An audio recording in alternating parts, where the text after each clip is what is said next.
সবজি খেতে চায় না, এজন্য গোশটাই সবজির ভিতরে দিয়ে দিয়েছি। তো আজকের রেসিপি পটলের দোলমা। পটলের দোলমা সাধারণত গরুর গোশ দিয়ে করা হয়, তো আমি আজকে মুরগির বুকের অংশটা দিয়ে করব।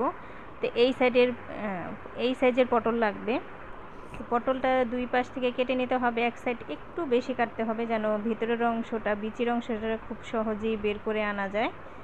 তো আমি একে একে সবগুলি পটলের ভিতরের বিচিগুলো বের করে নিলাম। এই ভিতরের বিচিগুলো কিন্তু আমি ফেলে দেব না, এটা বেটে নেব। তো আমার বের করা শেষ, এখন আমি এটা বেটে নেব। আমি বেটে নেব। এখন আমার মুরগিটা রান্না করতে হবে, এরই মাঝে আমি এখনও মুরগিটাও বসিয়ে দেব। তেল দিয়ে দিলাম, পেঁয়াজ কুচি দিয়ে দেবো, একটু লবণ। পেঁয়াজটা তাড়াতাড়ি নরম হওয়ার জন্য লবণটা দিয়ে দিলাম। আর যেহেতু আমার চুলায় হিট বেশি, তো পানিটা আগে দিতে হয়, মশলার পরে দিতে হয়, তা না হলে মশলাটা পুড়ে যায়। আমি একে একে হলুদ গুঁড়া, মরিচ গুঁড়া, ধনিয়া গুঁড়া, জিরা গুঁড়া, আদা রসুন বাটা, গরম মশলা আমি সবই দিয়েছি। এবং আমি মুরগির বুকের অংশটা এমন ছোট ছোট কিপ করে কেটেছি। এটা আর কি খাওয়া হয় না, তো এই গোশটাকে অনেকেই পছন্দ করে না, তো এইভাবে একটু অন্যভাবে একটু রান্না করলে একটু ভালোই লাগবে। তো আমি এটা ভালোভাবে কষিয়ে নেব। আমার এখন একটু কাঁচামরিচ কুচি দিয়ে দিলাম, ভালোভাবে কষিয়ে নেব। তো ভিতরে যে পটলের ভিতরের অংশটা বের করার পরে অনেক সময় পুরটা বের হয়ে আসে, তো পুরটা যেন বের না হয় ভাজার সময়, তো এভাবে কাঁটা চামচ দিয়ে ছিদ্র করে দিলে ভেতরে ভাজার সময় আর পুরটা বের হয়ে আসবে না।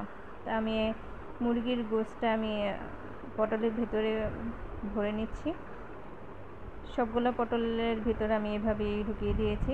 একটু ফাঁকা রাখতে হবে, পোড়াটা না করে একটু ফাঁকা রাখতে হবে, কারণ এটা ভাজার পরে চুপসে যাবে, তখন বের যেন না হয়ে আসে। তো ওই উপর সাইড তো লবণ নাই, গোশের মধ্যে লবণ ঠিক আছে, তো একটু লবণ দিয়ে দিলাম। তেল গরম করে নিয়েছি এবং পটলগুলি একে একে দিয়ে দিলাম, ঢাকনা দিয়ে দিব। তারপর একটু লো আঁচে ভাজতে হবে যেন পটলেরটা যেন সিদ্ধ হয়ে যায়। ভেতরের গোশটা তো রান্না করাই, পটলটা যেন তাড়াতাড়ি সিদ্ধ হয়, এটা একটু হালকা আঁচে কি লো আঁচে দিতে হবে, লো থেকে একটু বেশি। তৈরি হয়ে গেল আমার পটলের দোলমা বা পুর ভরা পটল ভাজা, যে যেটা বলে আর কি। তৈরি হয়ে গেছে, আর খেতেও কিন্তু অসাধারণ ছিল এবং সবজি খাওয়ানোর ভালো একটা টেকনিক বলতে পারেন।